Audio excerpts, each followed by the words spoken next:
All right, brand new episode, FanAddicts MMA show. I am your host, Erica Lewis. I'm actually getting a call on my cell phone from New York. I don't know anybody in New York, do I? I don't think I do.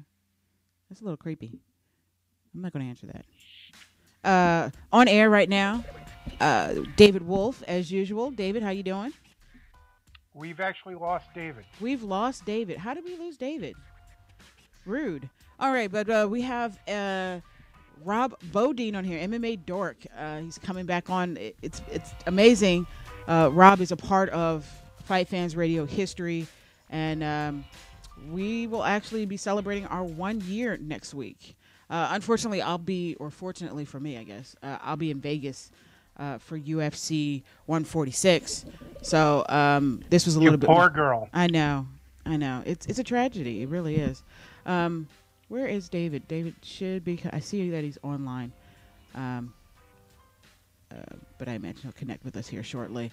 Of course, you can tweet us at FightFans Radio or at FanAddicts MMA.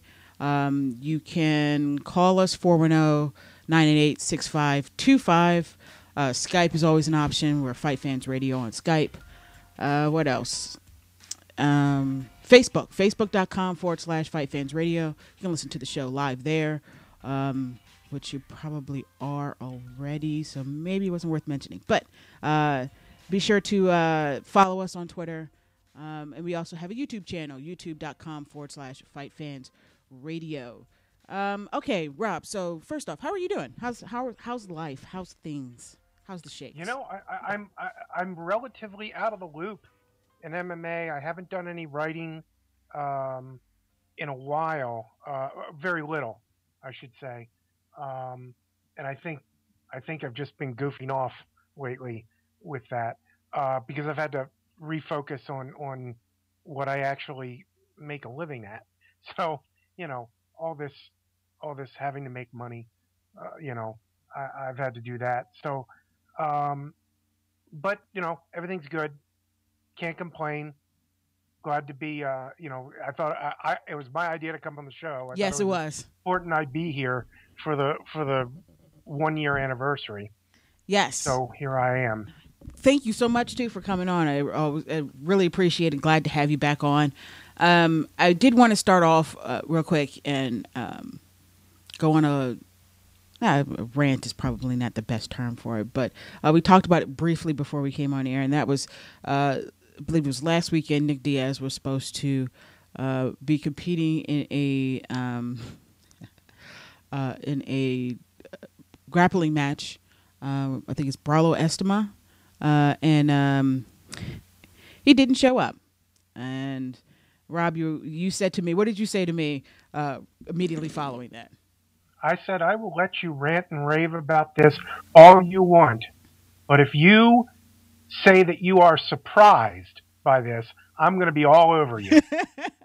I'm going to unload some whoop ass on you if you say, oh my gosh, Nick Diaz didn't show up for a fight. How could that happen? I think that is we keep losing David, and I have no idea why that keeps happening. Not good. He seems to be trying to call in again. Yeah, he does. Hopefully he'll be able to get in. He might have to call in on his cell phone if he can. Yeah, that's weird.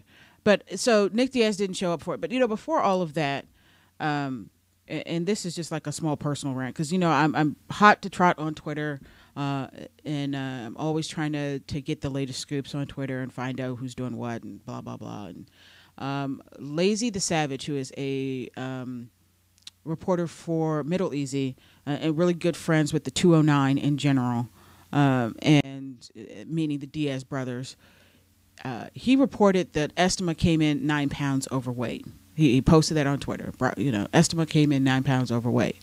This was the day before the actual match. Apparently, this is when he weighed in. This is from what I understand. If I'm wrong and you know better than me, feel free to give me a call. Erica. Yes, David. He weighed in the morning. See, and that's the thing, is that and that's kind of the point of this, is that I heard he weighed in twice. That he weighed in the night before, and he was 9 pounds overweight. They got a call that night saying he wasn't going to make weight that night, and that he was going to end ended up being like 189. Then they asked if he could make it the next morning. And it was just a really confusing situation. See, no, and again, the source, Lazy the Savage Dragon, actually, Lazy the Savage, I'm sorry, Savage Dragon is a comic book from the 90s. He actually said that he weighed in 9 pounds overweight. So I don't know what that means. If that means that he heard that or that he saw that. And that's part of the confusion here. We're not sure if there was a way. Bloody Elbow had a pretty good comprehensive article, and there were just a bunch of tweets going back and forth between Enzo Gracie, Cesar Gracie, and a whole bunch of stuff going on that night. But, I mean, I'm pretty certain there was just one weigh-in for Estimo, and Nick never weighed in. No, he. I know Nick did not end up weighing in, and that's interesting. I read the Bloody Elbow article, and again, I feel like it just muddies up the waters even more because I feel like they're missing certain points in the article. They're not addressing certain rumors. Did you bring up that Nick no-showed a seminar the previous week? No, somebody on my Facebook mentioned that Nick Diaz was supposed to do a seminar the previous weekend in New Jersey, and he no-showed that as well. So, yeah. Yeah, whatever excuses, and Erica, I know you're a Nick Diaz fan. I'm a Nick Diaz fan. But, whatever was going on there's no excuse for not showing doing up it this way. People have paid for that. Yeah, and a lot of people paid to watch it online. Only because Nick was doing it. Yes. Like not that many people are going to spend $10 to watch, BJJ without Nick Diaz having that fight. And I agree with that. Nick Diaz definitely has quite a fan base, quite a rabid fan base at that. And him not showing up is absolutely horrible of him, and it does nothing to help his reputation. Apparently, there was a couple of reports about what his excuse was, why he didn't come, that he was unhappy with the promoter. Well, he was told, and this is all from Cesar Gracie. Cesar Gracie says that the only thing Nick was going to originally do the BJJ tournament. Then the promoter had an idea that instead of having the tournament, let's just do a super fight because that'll be a better promotion. And Cesar Gracie only insisted that it not be an MMA fighter because Nick didn't want an MMA fighter trying to make a reputation off beating him in jiu-jitsu. So then they started complaining that Estimo is training with the Black Zillions and he's going to be an MMA fighter. And, I mean, there's just a whole bunch of excuses for, it was really just unprofessional behavior from a UFC fighter. It wasn't a UFC fight, but, until now all we hear is, Nick, he may not do press conferences, but he'll always show up for a fight. But he skipped this one. Granted, it's not an MMA fight, but he didn't show up. I'm sorry, Rob. That's okay. I interrupted you. I just want to add something in that to my two Nick Diaz fans here. We're very quickly reaching a point where I'm no longer going to be saying I don't like Nick Diaz. I'm going to be saying, well, it's your own damn fault for paying money for a seminar that you knew he was going to skip, because this is just becoming the standard for Nick Diaz. So, it's going to be your own damn fault pretty soon, is all I'm saying. I think we are already there, Rob, to be honest with you. I think we've reached that point where if we place any kind of hope that Nick Diaz is going to do something, it's our own damn fault. Can I give you an aside about that night? Yes, absolutely. The prior night, when Nick was actually at the hotel with Nate, apparently the whole floor and the elevators all smelled like the Diaz brothers. Of course. I wouldn't have it any other way. And the elevators. I really seriously hope I get to attend a UFC event that the Diaz brothers are supposed to be competing on, and why you jonesing? That I feel like that'd be the best way to score. Did you go to the one in Fairfax when Nate fought Maynard? Yeah, but I was still like, I didn't have the access that I have now. And I think that I might be able to score some good shit. So I'll keep you in the loop, David. I'm kidding. But if they're in this area, they're going to be trying to score some shit from us. Oh, I don't want that. I want to score some shit from them. I don't think they're flying it. Oh, you know what? I just saw Pulp Fiction last night, and I'm having now visions of Erica and the Diaz brothers in that scene between Travolta and Eric Stoltz when Travolta's trying to buy the pot and Stoltz is just talking about, well, this is this kind of pot, and this Yes. stuff from Nicaragua.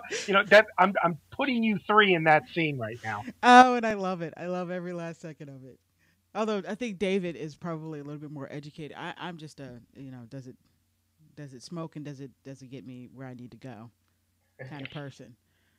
David probably has a little bit more knowledge. Is it indica or sativa? Oh, see, sativa. I know because I had a friend who named their cat Sativa. Oh, that's awesome. It was so awesome. All right, so real quick, let's talk about this UFC on Fuel 3 show. Fairfax, Virginia. This was this past Tuesday. Horrible gate, horrible attendance. Let me say that again. Horrible gate, horrible attendance. It was...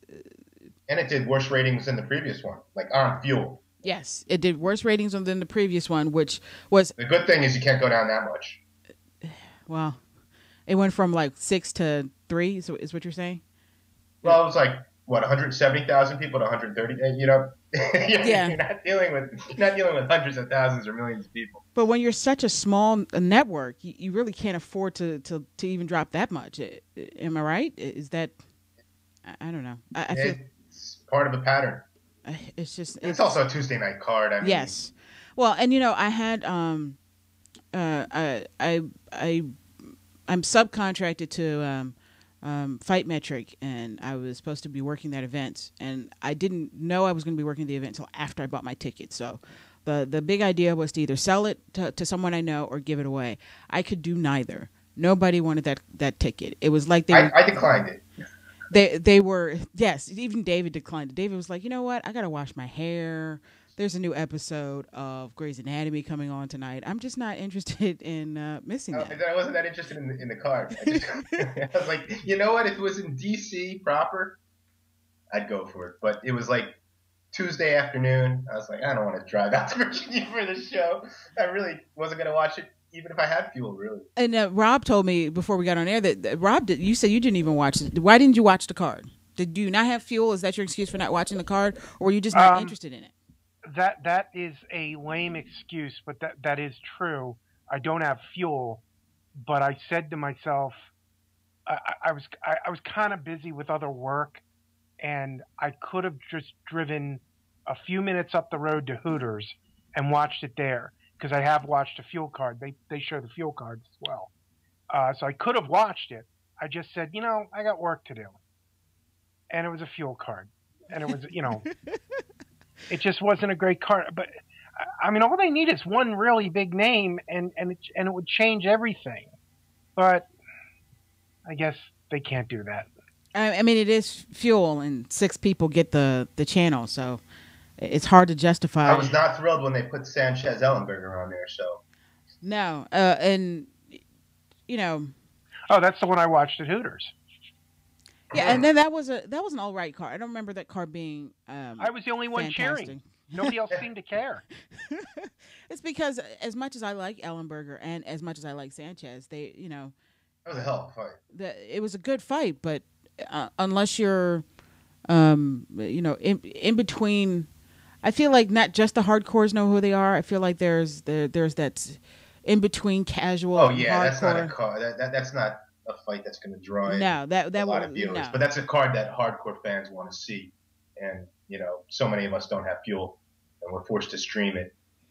And watching a fight on my computer in a mediocre quality stream, I just don't enjoy it. Yeah, and I can understand that. I can totally understand that.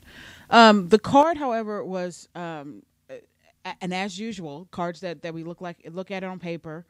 You're like, wow, this is a shitty card, but the fight's delivered. There was one stinker of the night, as far as I'm concerned, and that was Amir Sadala and Jorge Lopez. That fight was an absolute stinker. Well, Amir's a hometown guy, and I heard he got booed when they announced him as a winner. Yeah, because I to be honest with you, that fight probably should have been a draw. And not because these guys were putting on such a performance you couldn't figure out who was who. They were stinking up the joint so damn bad, neither one of them deserved to get the W for that fight. It was just really that bad of a fight. Amir Sadala could not get off anything on the feet. Lopez apparently broke his hand in the first round, so he tried to grapple Amir Sadallah, which mostly ended up with him with the both of them just clenched up against the fence. Amir Sadallah has, unfortunately, his best days are behind him. He's not a UFC caliber fighter. Neither is Jorge Lopez. Neither one of them are UFC caliber fighters. And I don't really have a problem with Amir Sadallah being on this card because it is in his hometown. It helps to have, everybody that you can possibly get to show up. It's great to have people show up because they're cheering for a guy that's from their hometown. But co-headlining, I didn't get that. He lost his last fight. And now he's fighting a nobody in the UFC who also lost his last fight. So I don't. Cerrone Stevens was really the co-headliner. Cerrone Stevens should have been the co-headliner. There was no reason for it to be. Dana White tweeted during the Cerrone Stevens fight in response to someone making that comment. He said, "Yeah, we fucked up. This should have been the co-main event." And this was before Sadallah and Lopez even fought. It's amazing that. And apparently he was also upset that because this is probably the first time in years that Dana White wasn't there live. Yeah. He was also apparently frustrated that the ring entrances weren't being shown, especially I think Tom Lawler's always has a crazy one. Yes. The ring entrances were not shown, and I have heard that was one of the things that Fox wanted, is that they wanted to shorten up the entrances. Well, it makes for a shorter show. Yeah, it makes for a shorter show. Commercials during different time, it lengthens the show considerably if you're showing ring entrances. But it was a halfway decent card. The main event has to be. Thus far, we're almost halfway through 2012. It's got to be one of the considerations thus far for Fight of the Year. It was an amazing fight. But did you think it was better than, let's say, Ronda Rousey and Misha? Yeah, I would say that, and it's not due to anybody's fault. It's just the fact that Ronda Rousey and Misha was so short, and we got 3.5 rounds of the Zombie and Poirier. It basically wins out in my book just for being longer and giving us more of that kind of action. I feel like it was a great fight, but not Zombie was ahead most of the fight. Yes, absolutely. It wasn't a back and forth battle, really. Poirier had his moments. There were moments where you thought that, oh shit, this is where the tides changed. Especially when Zombie was visibly tired. He was visibly tired. The opening round of the opener of the third round. An important point, because that's not going to help him when he's in there with Jose Aldo. No, it's not. These guys gassed like they were Dan Henderson and Shogun. And it was a lot of grappling that got him. But there was a point where Poirier swept Zombie. That was really impressive. And he was on top. He wasn't able to really do anything with it. But that's a moment where you're like, oh wow, what can happen here? Because again, this is MMA. Anything can happen. But really, so the highlights of the card, in my opinion, there were quite a few decisions. Cody McKenzie coming back in there and with his famed McKenzie team on Marcus Levasseur. That was a fun fight. Tom Lawler knocked out Jason McDonald in 50 seconds of round one. Jason McDonald, he already said this was his last fight, win or lose, so he actually goes on a loss. So I feel a little bit bad for that. The upset of the night, Igor, I can never pronounce this dude's last name, getting the nod over Maldonado, pretty upsetting for a lot of people in this fight. Did we lose David again? Oh, did we? Yes, we did. Good God. Oh, yeah, he's down. Yeah. So that was the upset of the night. Sadallah getting the win over Lopez, that was not the right call, but I wouldn't say that was a surprise, especially, he's in his hometown, and the Virginia Athletic Commission doesn't exactly have the best reputation for in terms of their judges. So not hugely surprised myself by that. Yves Dubuin put on an interesting fight against Jeff Hoagland. Hoagland is a tough SLB. I got to give him that. He was really tough in that fight. But with his win, with the Korean Zombie's win, I mean, first off, Dustin Poirier was I think he was a 3-1 favorite over the Korean Zombie in this fight. So if you had bet any money on the Korean Zombie for any reason whatsoever, you knew a lot more than the rest of us. I actually had predicted Poirier pulling off the win. When this fight came up, Rob, how did you have it? Before. Oh God, I'm glad I wasn't in Vegas because I would have put solid money on Poirier. Yeah. I'm glad I wasn't in Vegas to throw my money away. I'm shocked by this win, although I probably shouldn't be so shocked because it's a fight and anything can happen. But and I'm still, well, I don't want to segue too quickly to the next topic, but I'm just really shocked that the Korean Zombie won this, and I'm not necessarily optimistic that the Korean Zombie is now going to go on to great things, whereas I still have a lot of faith in Dustin. I do too. I think Poirier, he's just a really young dude. He had really stiff competition. To be honest with you, I had no idea that Korean Zombie had that kind of ground game. We did see him do the twister on Leonard Garcia, but again, it was Leonard Garcia. And there was a reason the twister had never been really successfully performed as a submission in the UFC. It's one of those moves that it's kind of like the Peruvian necktie. You're kind of an idiot for falling into it. And I really felt like, Zombie got a lot of fame off of that submission win over Leonard Garcia. It was a nice submission, first time we'd ever seen it in the UFC. Great timing, a great story behind it. Him losing a controversial split decision in their last fight to Leonard Garcia. So it was a great win for him, but I really wasn't convinced. And then, the 10 or 15 second knockout, 7-second knockout, I think is what it was. 7-second knockout over Homnick. And I say this a lot on the show. David, do we have you back? I am back. Awesome. I say this a lot on the show that quick knockouts don't prove anything about a fighter. At all, and it's hard to gauge where where he was as a fighter at that point. I think Homnick's his last fight where he lost to dude's name I don't even remember. He got his ass whipped by this dude. Said a lot more about Homnick than anything else. Seriously, I get more 1-800 numbers calling me. Sorry. It said more about Homnick than anything else. So I agree with you, Rob. I had Poirier winning this fight against the Korean Zombie before, that was my prediction. And then the actual fight came. If you haven't actually seen the fight, you have to see the fight. Korean Zombie was winning that fight at least 70-75% of the time.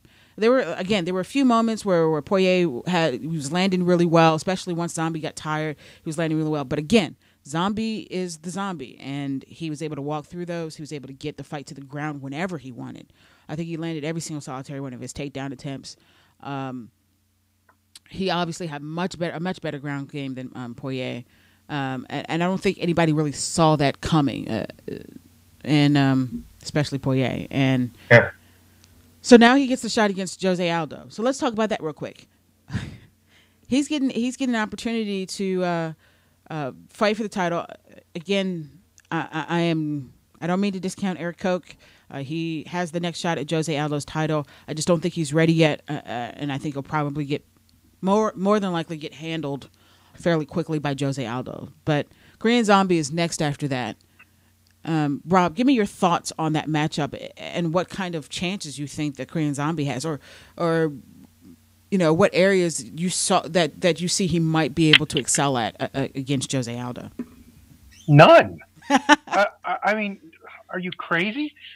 No, Jose Aldo has a really good fight coming up against Eric. It's Coke. Yes. Coke. Fine, Coca-Cola. That's right, Coke. He has a good fight coming up. I think his nickname's Loves. Oh, I'm sorry? He's saying his nickname's Loves. Loves Coke. It's in between his first and last name. Okay, got it. Yeah, I got it. with the quotes around it. Eric loves Coke. Got it. Anyway, so Jose Aldo and the rest of us shouldn't be looking past that fight, okay? Because I think Coke is a decent fighter. I think he's the appropriate challenge there. But assuming Jose Aldo gets past Eric Koch, I think he steamrolls the Korean Zombie. I mean, I just don't think there's any play. I mean, it is a fight. Anything could happen. But if anything didn't happen for all these other guys that have fought Jose Aldo, I don't think this is the guy that's going to dethrone him. I just am not terribly impressed with it. I just think of George Roop knocking him on his ass. Do you remember that fight? Yeah, vividly. I mean, that was brutal. I just don't see it. I just don't see the Korean Zombie having a realistic chance.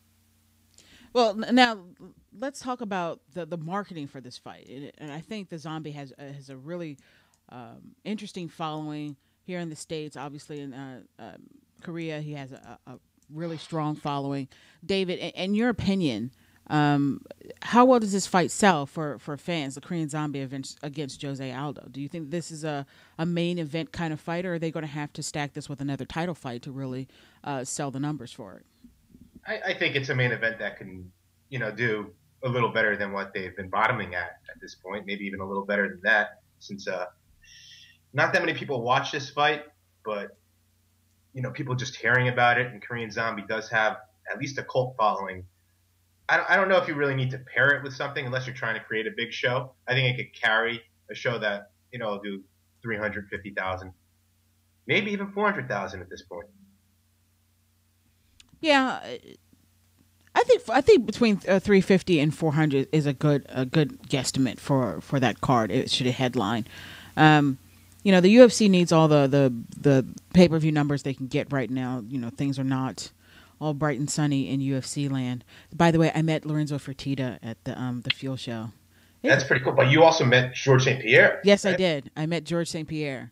And I told him a lovely story about how... You tell him to stop faking his injuries? Oh. He's actually... I'm a little bit taller than him.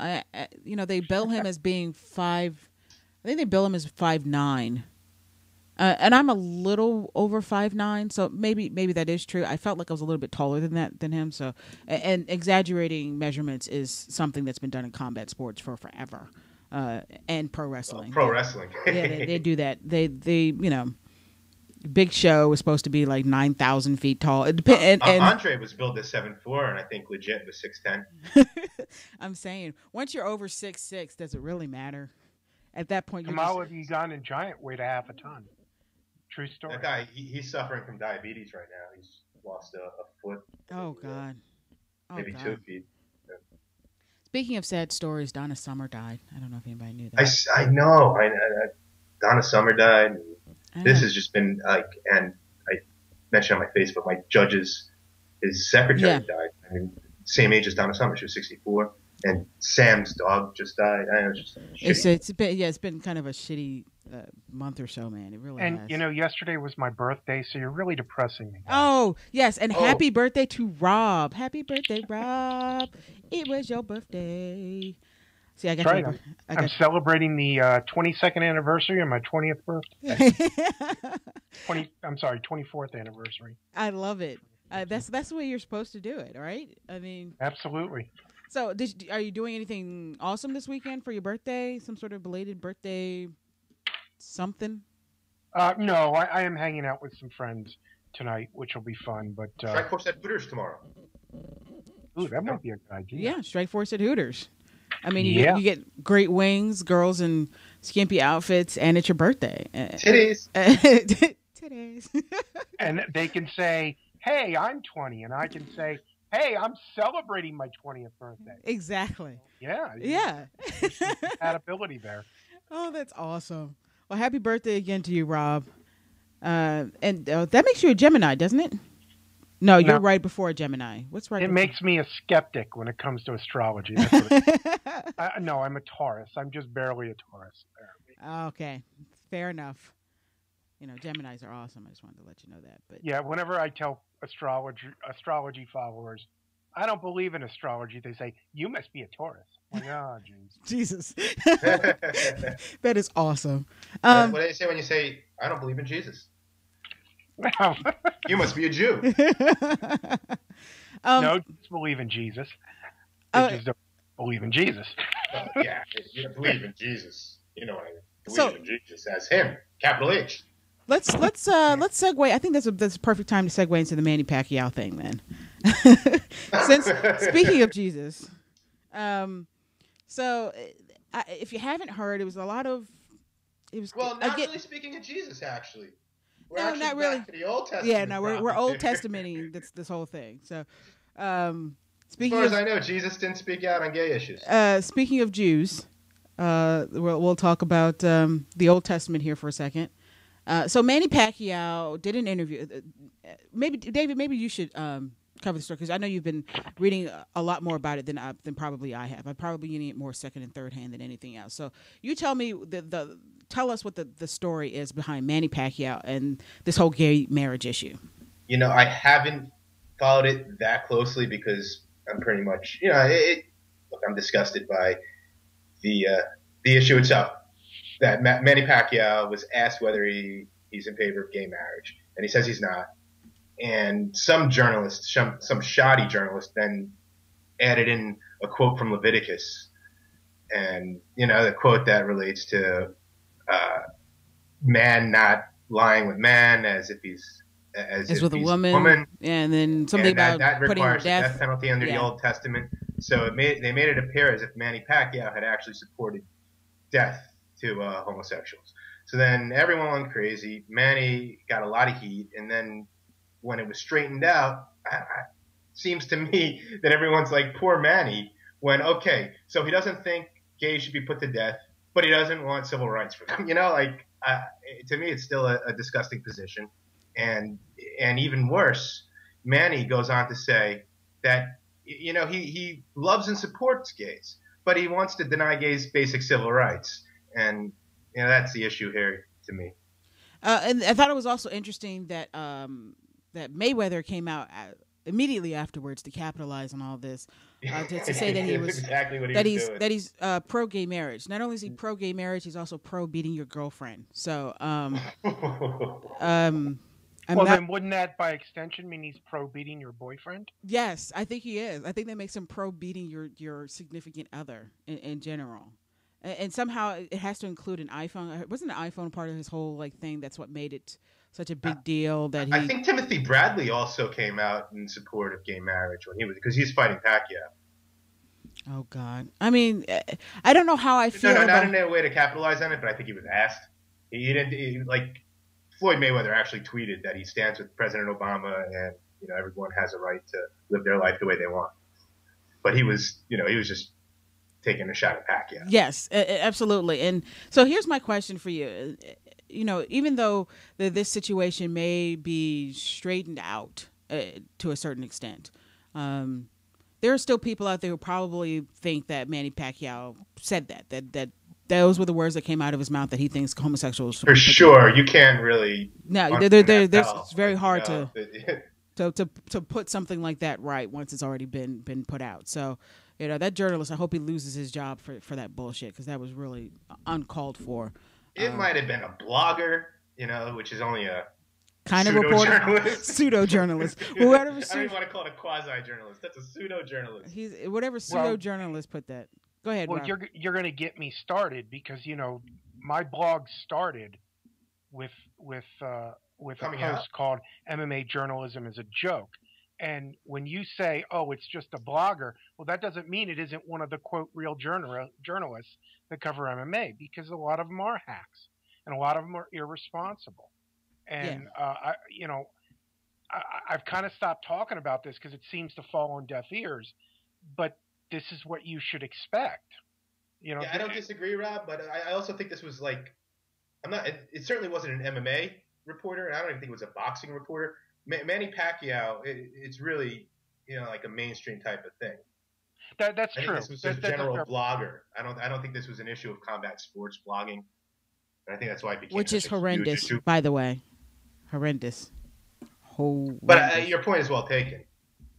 Yeah, and I don't know. I don't know who the original reporter was behind the story that felt the need to put that quote in there. Maybe he was trying to stir the pot. Dealing with some issues. Dealing with some issues. Who knows? So I've been arguing with people who are like, but Manny Pacquiao's not a bigot. See?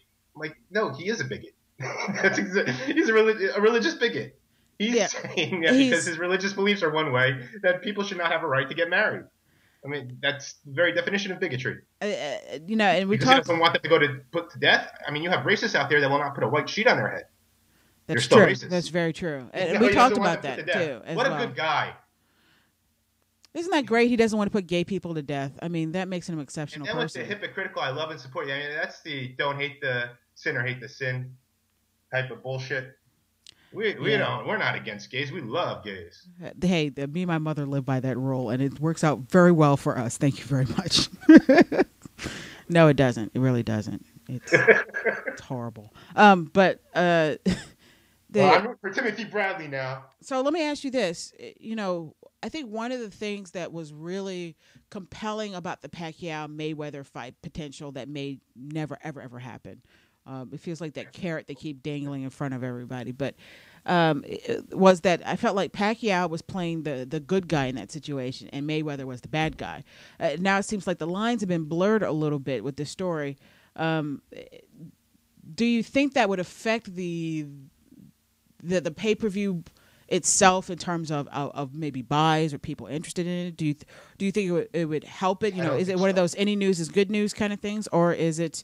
This particular subject is so sensitive, and that there may be a backlash from fans depending on which side of the fence they sit on. I don't really see it affecting it negatively. Positively, that's such a big fight, and it's just going to be a huge fight. Either way, I think would be negligible. Like, I don't think you're going to have people that are like, I'm not going to want to see them fight now, or I am going to want to see them fight. Maybe it adds to the publicity. I really don't see it affecting it negatively. I don't think anyone sees this and says, wow, man, I'll still watch him, and I find his opinion disgusting here. I'll watch him to see Mayweather win. Right. So maybe it helps. You have drawn, you have lines here, actually. Like, however facetious Mayweather was being, Mayweather came out and said, I support gay marriage. You have Manny Pacquiao against it. I mean, you have a political situation. I don't want to this comparison should not be taken too far, but like the Ali Frazier time period, where it became a political thing. The Vietnam War stopped when those guys fought. That was heavily politicized, and you could see the gay community take up support for Mayweather in that type of situation, and gay bashers take up support for Pacquiao. I'll certainly be rooting for Mayweather. I've seen posts from people that aren't into combat sports, because that's such a mainstream thing. People are going to watch that no matter what. I saw a post from someone who doesn't watch fights. He was like, if they ever do Mayweather Pacquiao, I'm rooting for Mayweather. So you have that feeling out there. Yeah, I still don't like Mayweather. I can't wrap my head around him at all. And the fact that him and 50 Cent are butt buddies, just I don't know. I hate 50 Cent and Triple H apparently. Oh, and Justin Bieber. Why drag that young man into that stuff? You filthy bastards. Okay. All right. Sorry. All right. Let's move on. Rob, we haven't talked to you in a while. Have you been watching Tough Live, or have you joined them? Off and on, I have been, and of course, and I'm going to forget his name, but my favorite, the guy I wanted to win it all. What? Dominic Cruz? No, gosh. I still don't like him, and I can't figure out quite why. But I can't either. But my favorite guy is the guy whose father died. That's the guy that I'm picking to win. Mike Chiesa? Yes, that's who I want to win it all. Has he lost? Because I think I missed. No, he just Justin Lawrence in a fight. I thought he lost, but apparently most people thought he won the first round. Right. No, that's right. Did that go 3 rounds? It went into the 3rd round, and then he knocked out or TKO. Yeah. Yeah, that's what I thought. Okay, yeah. So that's who I'm rooting for, just because I really don't have much to root for anybody other than. He's in the semifinals, man. Yeah, I mean that I've got sympathy for the guy because he did the professional thing. He did the personal thing. He went home, and then he did the professional thing, and he came back.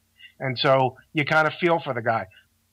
So that's really all I have to go. That was a real good story they had that episode. I mean, horrible, but like it was a good, tough episode. It was actually the best episode that they've in terms of the actual storyline that they've had so far. They've had some all right fights so far this season.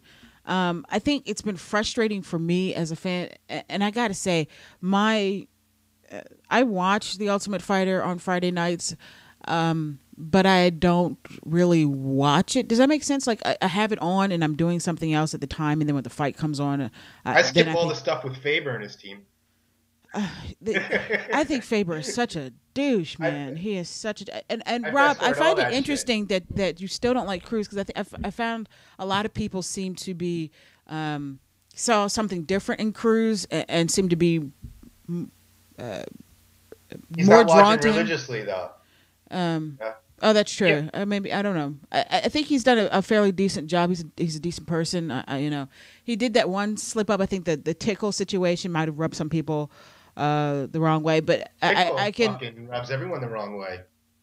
Well, Tickle was winning that fight, and he, there's been a lot of frustration. He had diarrhea again or something. That's possible, and you would want to get out of there as soon as possible, because you don't want that on TV at all. You'll never live that down. You're live. That could really hurt ratings. And let's also make just to be thorough here.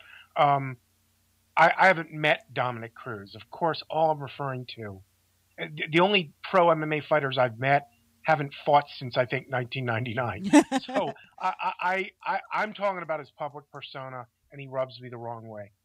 If he's a great guy, that's great.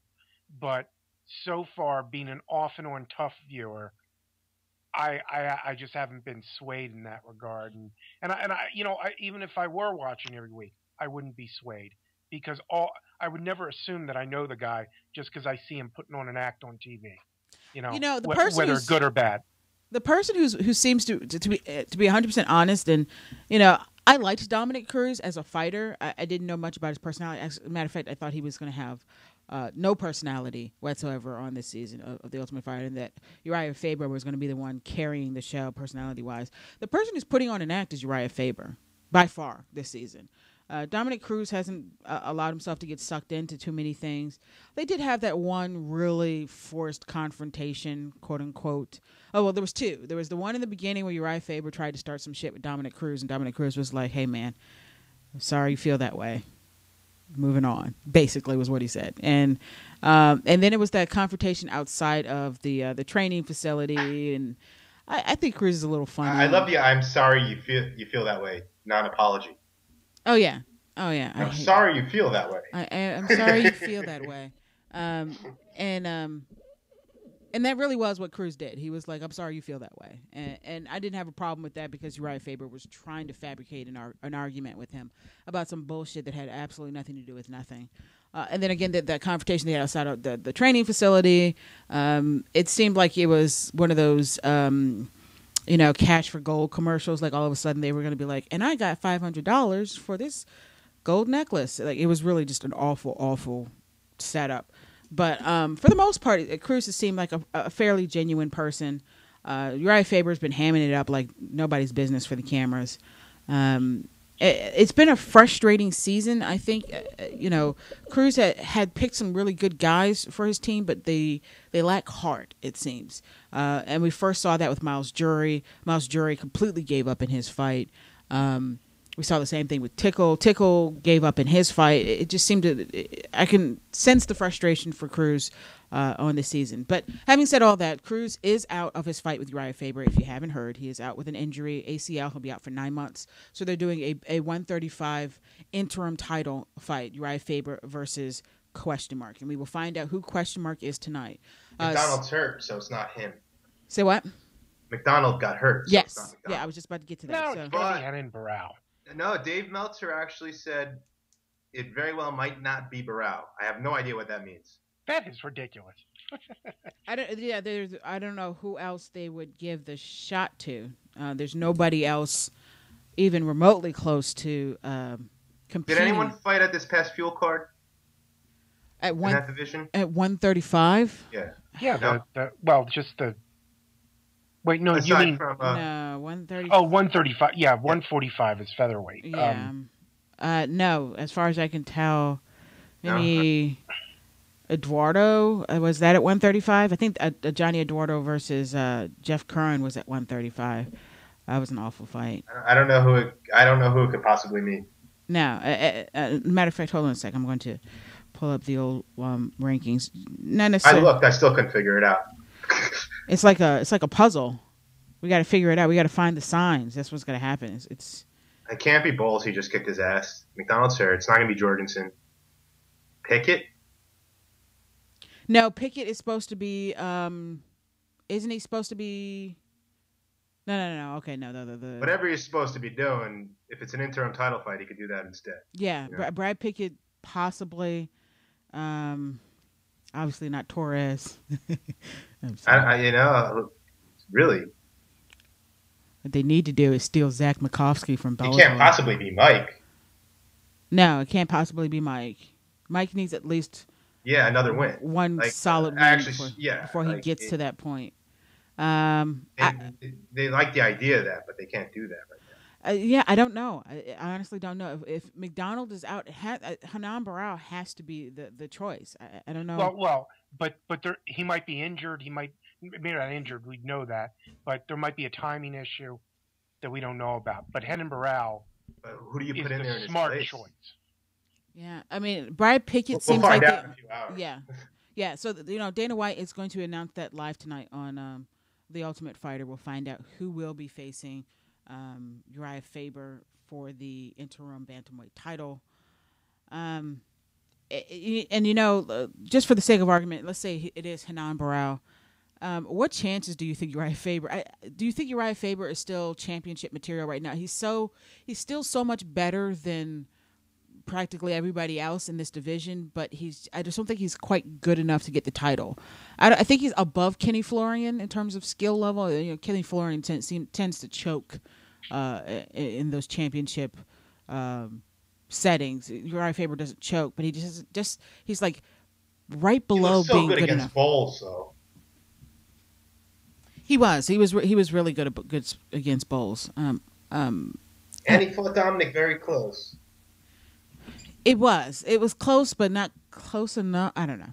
I agree with you. I mean, Dominic definitely won, but it was a lot closer than I wanted it to be. Yeah, absolutely. The only reason he's even fighting at bantamweight is to go after Cruz. I mean, really, he should just go back up to 145. To get slaughtered by Jose Aldo? I'd pay to watch build it his way back toward that. He would get slaughtered eventually, but, I think he's looking better at 135. You think he's more talented at that division? It looks to be a better fit, and I think he'll get slaughtered by Jose Aldo at 145. So.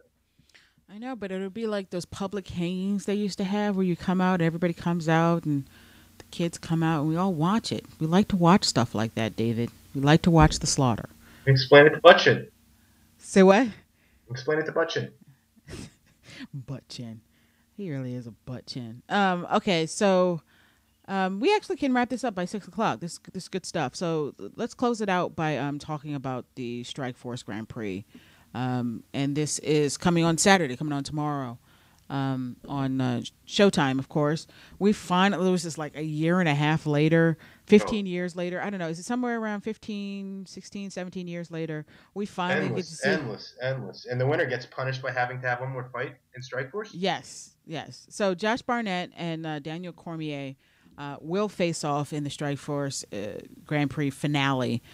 Cormier, if you remember, you may or may not remember exactly how this went, but Overeem was supposed to fight Bigfoot. Overeem left Strikeforce and went to the UFC. So he had to be replaced. Overroids. Yes. He had to. Overroids. He had to be replaced. They replaced him with Daniel Cormier, who was an alternate in the heavyweight Grand Prix. He demolished Bigfoot Silva and is now going to be facing Josh Barnett, who beat Caratano in his bout in the Grand Prix. So now we get Josh Barnett versus Daniel Cormier. Daniel Cormier, of course, is an amazing wrestler. Josh Barnett is also known for his wrestling. His pro wrestling particularly. His pro wrestling particular, and his pro steroid use in particular. He's been tweeting pictures of himself. He looks really good. He looks like he's in really good shape. He's probably on a really good cycle right now. So here's an interesting thing. Those were 3 failures. They were all false positives. All 3 of them. Yes, all 3 of them false positives. Of course. Look at them. I love that excuse. I know you appreciate that the most out of everybody, David. When people are like, "But look at him. He doesn't look like somebody who would use steroids." I don't know. And Nick Diaz doesn't look like someone who would smoke weed. Yeah, apparently not. No, he looks more like a meth head to me. To be honest with you, it's more like a meth, maybe some sort of pills. I don't know. But let me just get your guys' thoughts on. Actually, Rob, give me your thoughts on Cormier, his wrestling credentials, and how you think they will benefit him against somebody like Josh Barnett. You know, Josh Barnett, of course, being a veteran of the sport. How do you think Cormier stacks up against him? You know, at the risk of getting burned again, I got to go against Cormier because he's got legitimate wrestling chops. He's been to the Olympics twice. Is that correct? I think so. 2-time Olympian. So he's got wrestling chops. And last night on that show, Spike TV, MMA Uncensored, someone referred to him as a fire plug. Yeah, the guy's like 5'2" and 500 pounds. Now I sound like I'm doing pro wrestling, but I mean he's like a really short, stocky guy who can put a lot of power behind his hands. But Barnett is one of the better, well-rounded fighters. I mean, he can fight you in a lot of different ways, and he's got a lot of experience, a lot more experience than Cormier. So how does he stack up? If he takes Barnett down, I don't think that's going to be a problem. If he slugs with Barnett, I think Barnett's got better reach. Barnett's no pro boxer, but he's going to know versus an MMA guy how to take advantage of his reach. And he's going to keep more. And I just think in every facet, Barnett will find a way to win that fight. I thought that Silva would beat Cormier. Okay, and after watching so did I. I think we both picked Silva to win that fight. Yeah, but after watching that fight, I now would say more often than not Cormier would win. So I was proven wrong. And the guy's better than I gave him credit for. So maybe I'm going to get burned again, but I still can't say, well, but this guy's going to win the Grand Prix. I just don't think he beats Barnett. Well, but at least it's a competitive fight. Yeah, I think it'll be a good fight. I think it'll be an excellent fight. So, David, what are your thoughts on Josh Barnett in terms of, what he brings to this fight, and how does he overcome the wrestling credentials of Daniel Cormier? I mean, I feel like he's done a really good job of transitioning those to MMA wrestling, he does give up a lot in terms of height and reach to Barnett, and again, Barnett is a veteran. So what does Barnett have to do to win this fight? Or not test positive for steroids? I think keep it standing, probably, right? And even then, I'm not sure. Granted, he's taller and there's the reach issue, but so was Bigfoot Silva. And Cormier looked awesome against him in stand-up. I like Daniel Cormier here. I'm just not sold on what Barnett still brings to the table, even after the Sergey fight. And maybe I'm overrating Cormier based on the win over Bigfoot, but I think Barnett, to win, needs to keep it standing. Barnett might have better submissions, but Cormier's got such incredible wrestling and such control. But even if it stays standing, I still favored Cormier. I'm going to go with Cormier here. Oh, wow. This is a tough, I think a really tough fight to choose, who we think is going to come out on top. I think both these guys bring a lot to the table. I like Cormier in this, but here's the thing. Here's a reality, and I think Josh Barnett has to know that he is fighting for his opportunity to remain on the big stage. If Josh Barnett wins this Grand Prix tournament, the UFC, and again, he has to one more fight if he wins in Strikeforce against an as to be named competitor. Who's left? I don't even get this at all. I don't know who they're going to win. This tournament, you got to stick around this fucking organization that sucks ass. And there are no heavyweights left. Yeah, no, I don't. The loser gets to go to UFC. I don't know. So I think Cormier goes to the UFC win or lose. I think he's way too talented of an individual for the UFC to pass up on him. There are a lot of really exciting matchups for him, I think, in the UFC, and I'd really like to see him face some of the guys that the UFC has to offer him. I don't know if he's quite ready for top 5 heavyweights yet, but I would like to see him against some, Roy Nelson. I think it would be interesting if Roy Nelson doesn't lose his next fight at UFC 146, which is a strong possibility. But anyway, I think that would be an interesting matchup. I think there's just some really great matchups for him. However, Josh Barnett, with his kind of checkered past with Dana White and the UFC, and the whole steroid allegations thing, which of course we all know they were 3 false positives, right? Right. Yes. That's three false positives. They were tainted supplements. Yes. Oh my God. Horse meat. It was tainted peanut butter as well. I think for one of them, he was eating a peanut butter sandwich. It's very tragic. But if Cormier, Thiago Silva pissed from one time. Thiago Silva let him. He trusted him. He was like, "Come on, man." Thiago Silva lent Josh Barnett his beagle so he could get some of that beagle piss. So. I lost my train of thought. Oh, so if Barnett loses, he is definitely not getting his shot in the UFC. I think it's easier for Dana White in the UFC to say, hey, he lost the Grand Prix tournament, we don't really have room for him. But if he wins it, I feel like they're almost obligated to bring him to the UFC.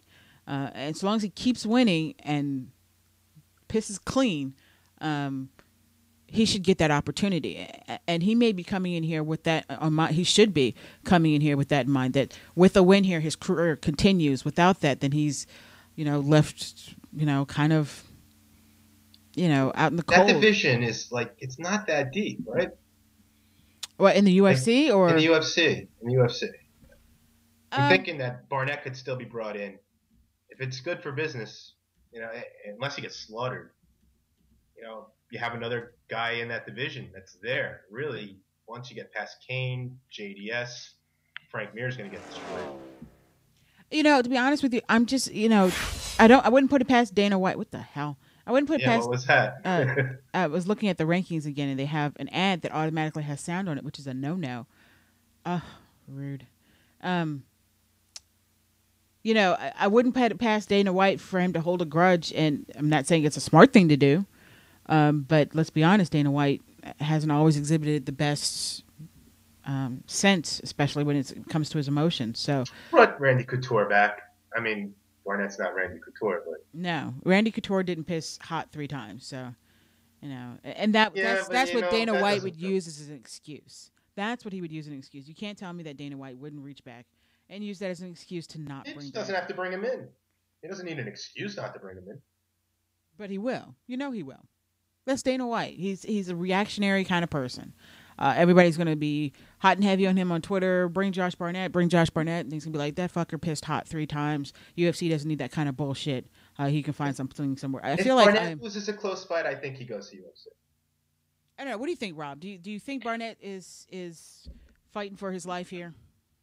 Yeah, but I agree with David that even a close fight, even if he loses, but it's a close fight, I think he gets a shot because, I haven't seen Shane Carwin, Overeem's out, at least temporarily.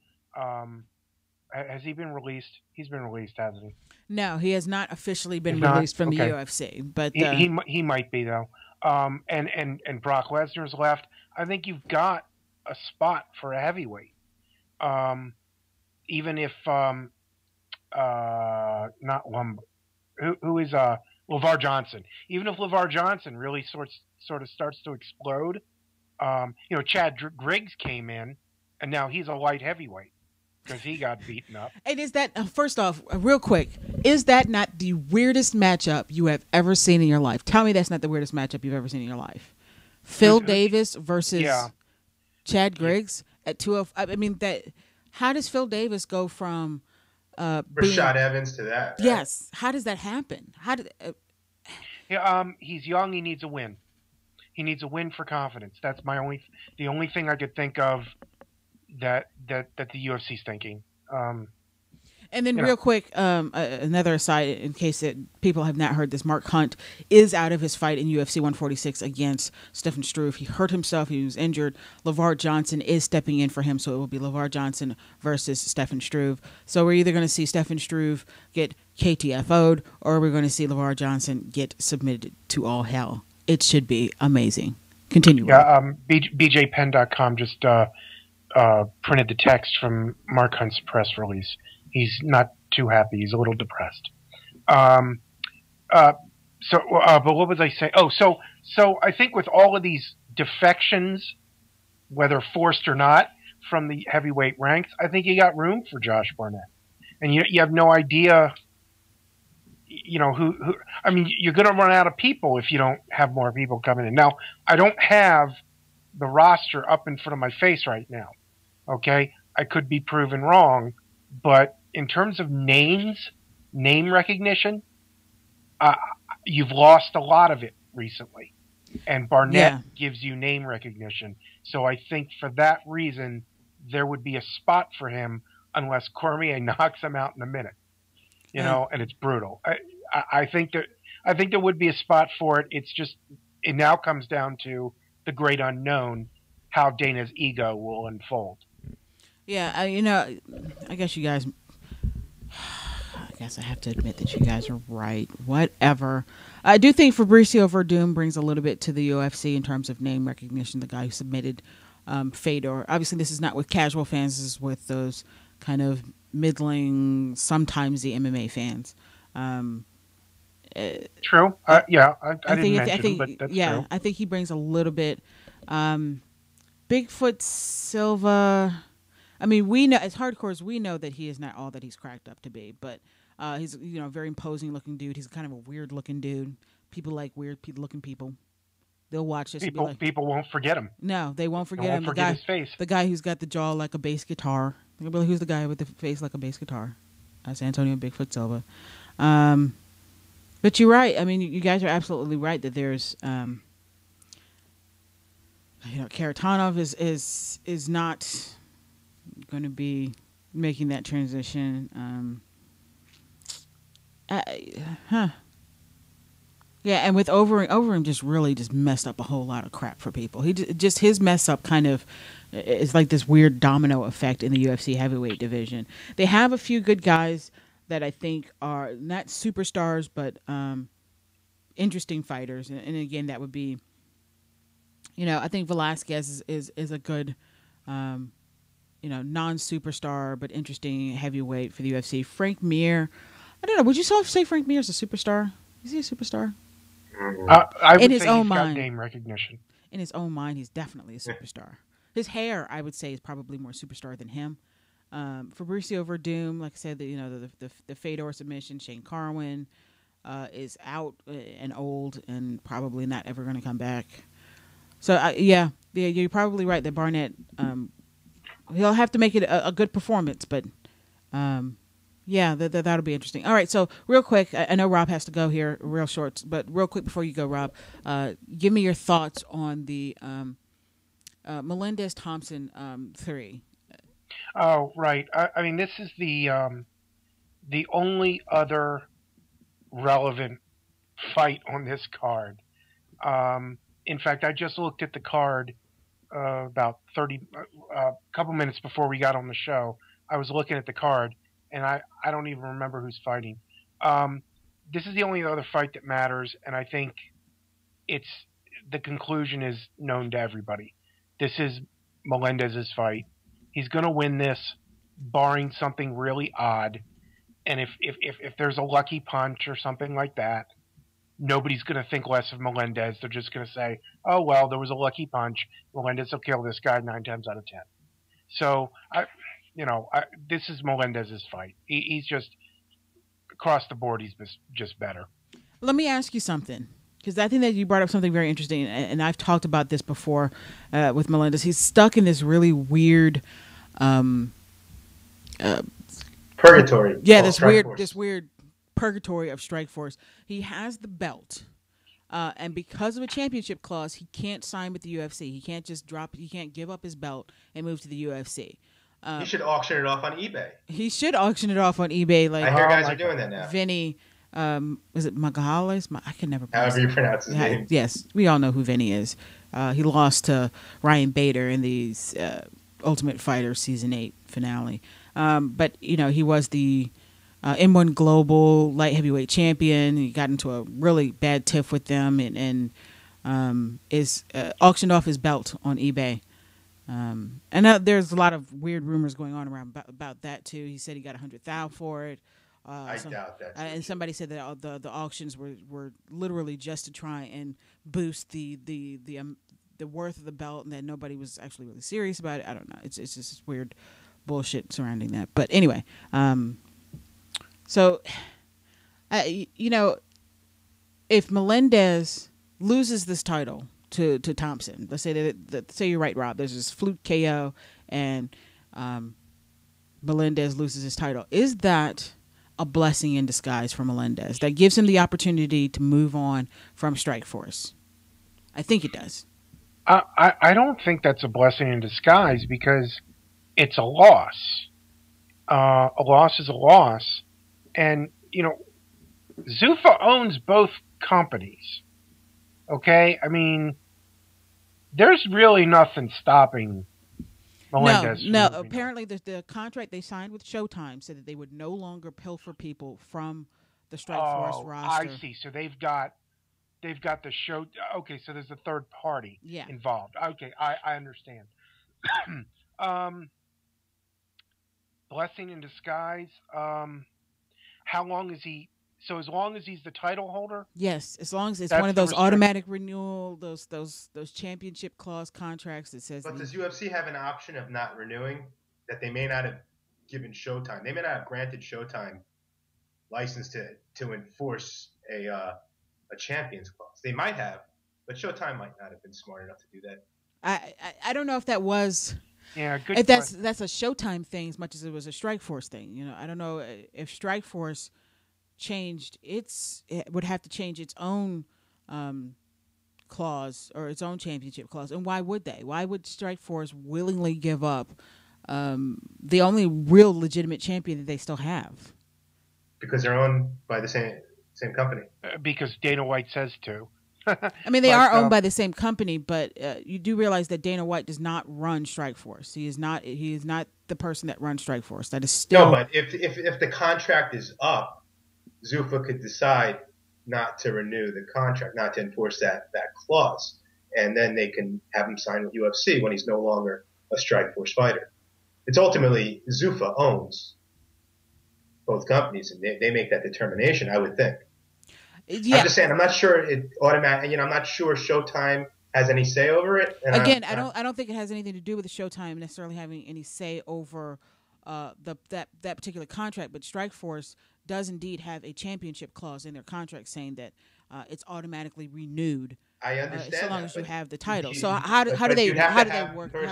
That doesn't expire. So how do they work around that? Zuffa and Gilbert Melendez, and Zuffa may choose not to enforce that champions clause, is what I'm saying. Yeah, and there's no real reason. Can you do that? Can you? Yeah. Erica, think of it this way: you and I contract. I agree to paint your house. You agree to give me $100. If I say to you, keep your $100, and you say, great, because I don't want my house painted anymore, we can both walk away from the contract. Okay. So I think you're raising a point that may or may not be true, because you don't know, you don't see the contracts, that Showtime has some sort of legal way to enforce the agreement between. I don't know if it was necessarily Showtime trying to enforce anything, but Showtime definitely was not willing to re-sign Strikeforce should the UFC continue to take fighters from the roster. So there might be something in the Showtime deal with Zuffa that further restricts Zuffa's actions towards Melendez, but I don't know. I mean, one thing that you learn when you practice law or even just go to law school is you learn very quickly that anything could be true. If you don't have all the facts, you could have the completely wrong perspective on it. So without knowing exactly what all these contracts say, we're kind of just guessing here. But the default position is generally, well, the agreement's between Melendez and Zuffa, and they can both agree mutually to do what they want and to scrap the deal. But you're right, there might be something in that new contract with Showtime that does restrict Zuffa in how they can behave towards their contract with Melendez. And well, I think based on behavior, based on past behavior, and based on current behavior, we can say we may not know exactly what the wording is, but there's, in my mind at least, there's no doubt that there is something going on there that is preventing Gilbert Melendez from coming to the UFC, considering that Overeem was able to drop his title and go to the UFC. However, Gilbert Melendez, after the Strikeforce deal was renewed with Showtime, was not allowed to do that, despite Dana White saying that he was diligently working to get Melendez over to the UFC. So once that new contract came into play with Showtime, all talks of Gilbert Melendez coming to the UFC had to be dropped. Current talent, but what I was under the impression, and this could be completely wrong, but I thought Gilbert's contract would be up with this fight, if not for that Champions Clause. So you're saying his contract naturally expires because it's ending. It's just we've reached the term of his contract. I could be completely wrong about that. I don't even know where I'm getting that from. But doesn't the championship clause override that natural expiration of the contract? From my understanding, only if Zuffa wanted to enforce it. Okay. I'm sure. I mean, Zuffa is the one that wrote this contract. There's, they would write it. Well, I think the original contract. Do you think he re-signed a contract once Zuffa bought Strikeforce, or is this an existing contract from before Zuffa bought Strikeforce? It was his existing contract because I'm sure he didn't sign a new contract recently. Okay, so technically Zuffa didn't create the contract. Zuffa inherited the contract, but they didn't create the contract. Yeah, but it's now as if they did. When they bought Strikeforce, these are their contracts now. Okay. So let's drop the legalese, and I won't be such a dick anymore, and I will actually answer your question. Please answer my question. Let's assume that Showtime does have some sort of leverage here that's going to keep Melendez in the Strikeforce camp, however that happens. Would it be a blessing in disguise for Melendez to lose? Probably. But as a pro fighter, I'd be very shocked if he threw the fight. And I don't think you were implying that at all. I'm just saying, yeah, it might be a blessing in disguise, but you're never going to be able to convince Melendez of that because Melendez wants to fight and wants to win. Yeah, that's a very good point. So it doesn't really, your question doesn't really matter because Melendez is not going to lose. Yeah, he wants to come into. I would imagine if he wanted to come into the UFC, he wants to come into the UFC as the former title holder, not as the guy who, or as the current title holder, and not as the guy who lost to a freaky KO. And I'm getting a message now from Terrence from Southeast, and he's saying from what he understands, Melendez contract runs to the end of the Showtime Zuffa deal. So. And I thought that the Showtime Zuffa deal was to the end of 2012. I don't remember it going. I thought it came back up for negotiations in 2013. I don't know if Terrence knows anything about that. Or if you heard anything about that, Terrence, let me know. Yeah, I don't remember hearing any specifics on when it ended. I remember it being a big question mark. Like, how long do they have to drag this out? See, and I remember people saying that it was only to the end of 2012. So I don't know, and I can look that up. But I think that's pretty important to find out when that ends, because that could be a huge difference here, and may allow Melendez to eventually make the move to the UFC in 2013, which would be amazing. to have him in the. Although, do we really need our lightweight division to be any more convoluted than it already is? With Melendez, yes. Yeah, we do for Melendez. Yeah, that's the right answer. All right, so I think it's safe to say that we're all picking Melendez, despite unless there's some sort of fluke from Thompson. I haven't seen anything from Thompson in his last few fights that even suggests that he was even, to be honest with you, even deserving of this rematch or ready for this rematch. And David, you seem fairly excited about this rematch, or at least that's what I've been inferring. Well, their second fight was so great, and it's actually re-airing tonight on Showtime Extreme at 10 p.m. But, Gilbert's he's evolved since then, and maybe Josh has gone a little bit the other way, and now they're not only rumors. Josh has verified that he's hurt, at least somewhat. More than hurt, it seems injured. And, I'm thinking that it's not going to be as competitive as their previous fights. And Thompson's the last guy to have beaten Gilbert, but I really do think that they've gone in different directions since then.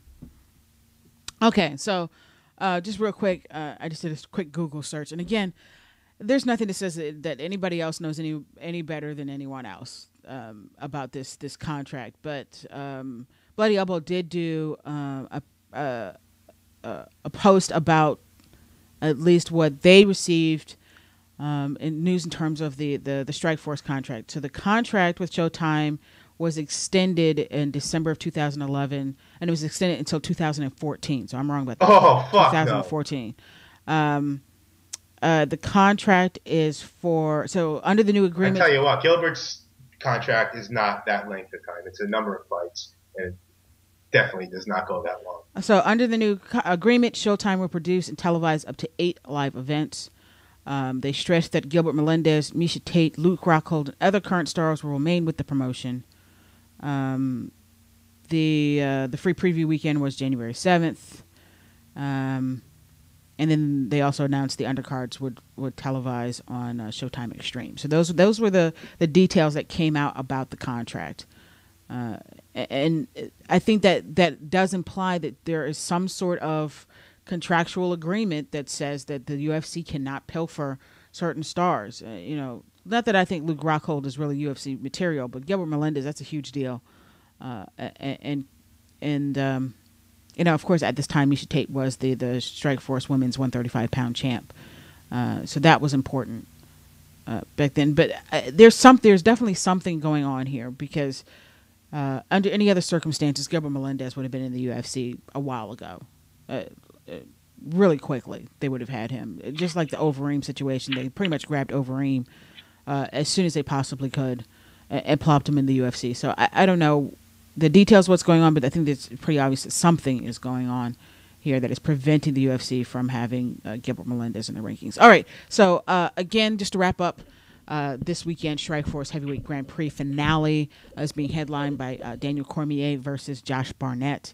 And then is being co-headlined by Gilbert Melendez versus Josh Thompson 3 for the Strikeforce lightweight belt. Also tonight, don't forget to watch The Ultimate Fighter to find out, or you can just wait until I tweet it or Rob tweets it or any of the rest of us tweet it, who Uriah Faber will be facing for the UFC bantamweight interim title.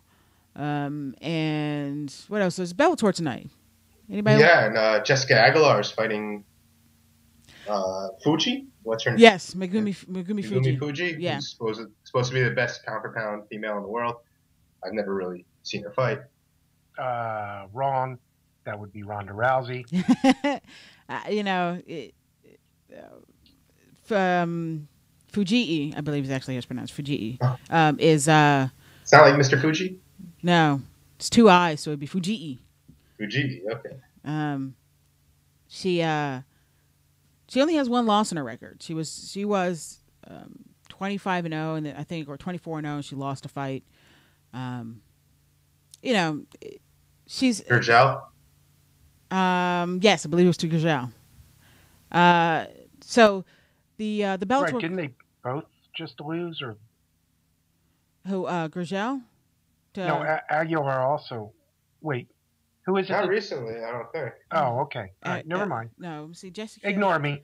They did have this interesting post yesterday about Jessica Aguilar came out as being bisexual, and I thought, who cares? Was really what I was thinking. I mean, like, the only reason you're announcing this is to get some sort of, I don't know, attention, some sort of attention from it. Nobody cares. It has nothing to do with your fight with Megumi, unless you plan on copping a feel during the fight. Then maybe that has some sort of pertinence with it. But you know what? Some people talk trash. Some people make announcements about their sexuality. Hype is hype. Yeah, that's true. And just take it for what it is. It's hype. I'm waiting for somebody to come out and be like, you know, I'm omnisexual, or, you know, I like sheep. I like sheep. I don't want to be judged for my affection for sheep. They're all of age, and they're making the choice to be with me. Yeah, I would really appreciate that. So Aguilar is actually on a 4-fight win streak. I don't recognize any of the names. She lost to Gurgel, was her last loss, and that was at Bellator 31. And since then, she's got one submission win, and the rest are decisions. But Fujii is infamous for ending fights, and I actually have a feeling this is going to end in a submission win for Fujii. What else? We also have the welterweight tourney semifinal. Carl. Hype. Say what? Those guys started shoving each other in the center of the cage, right? No.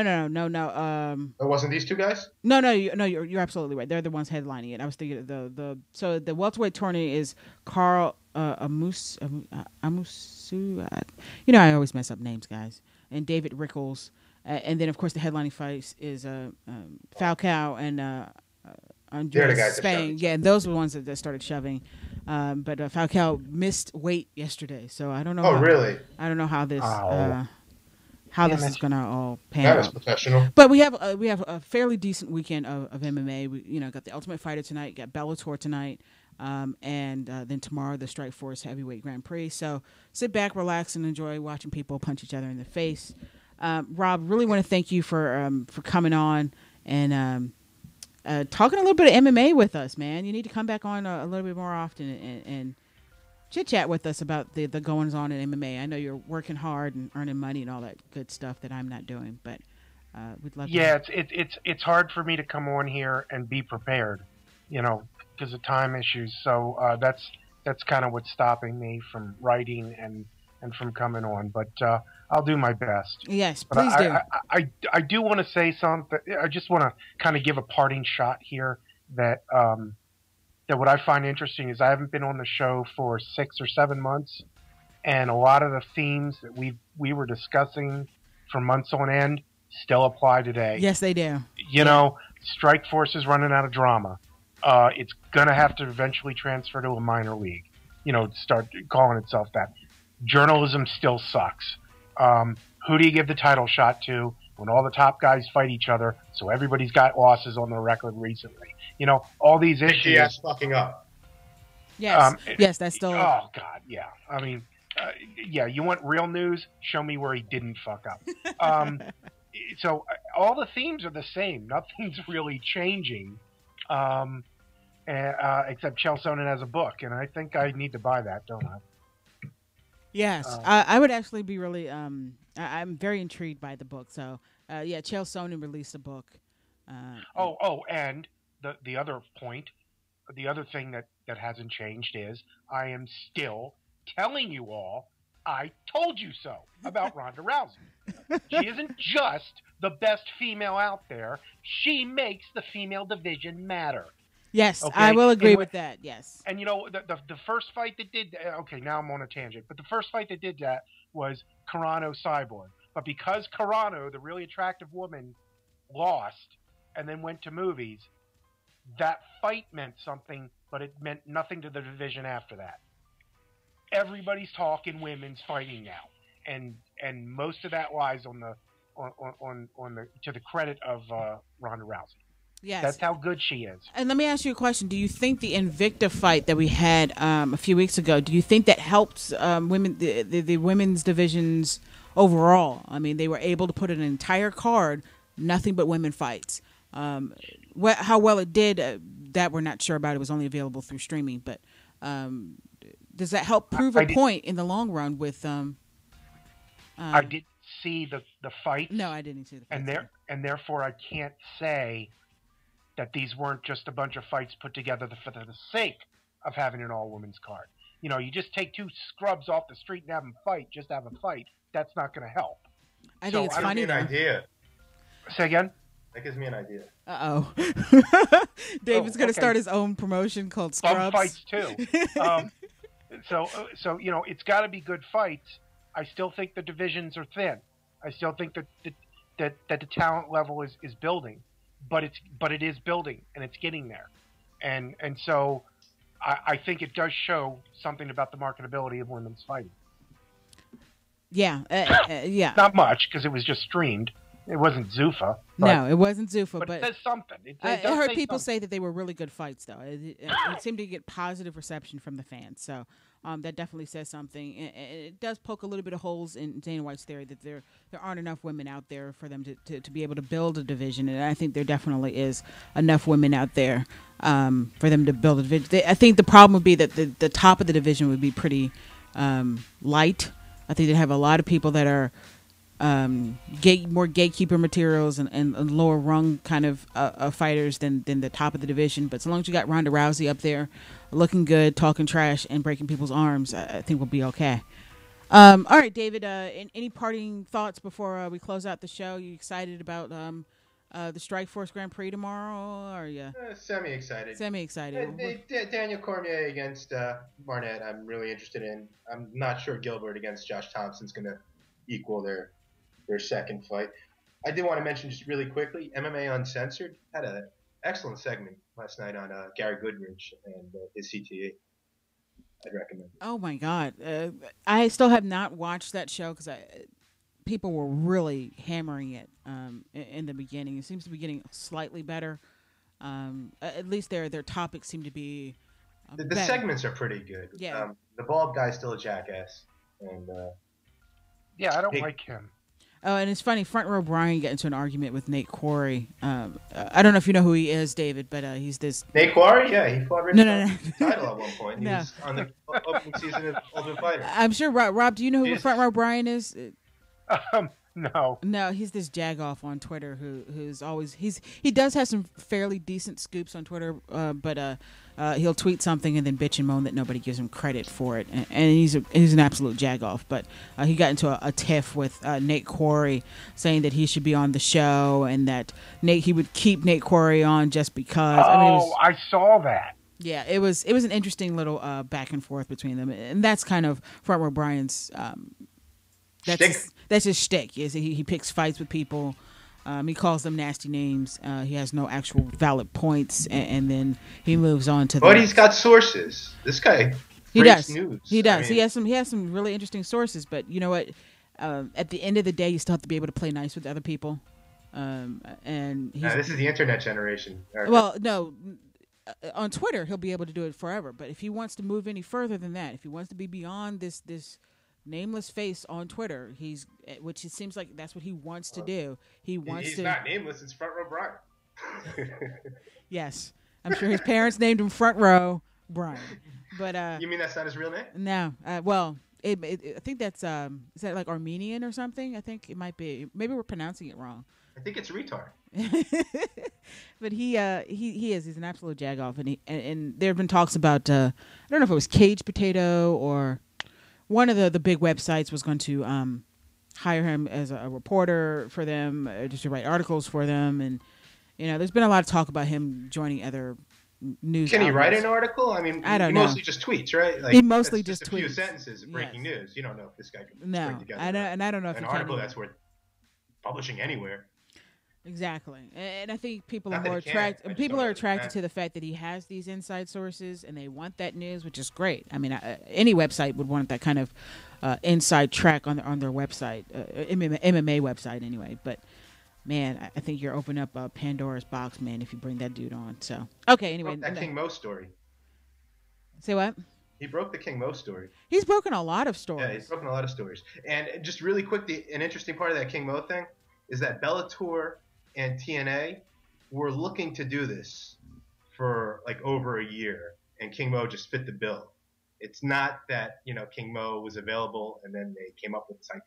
This was something that they had really wanted to do, meaning, what's her name from TNA and Bellator's owner. I think that does not surprise me. That sounds very smart on a lot of people's part, and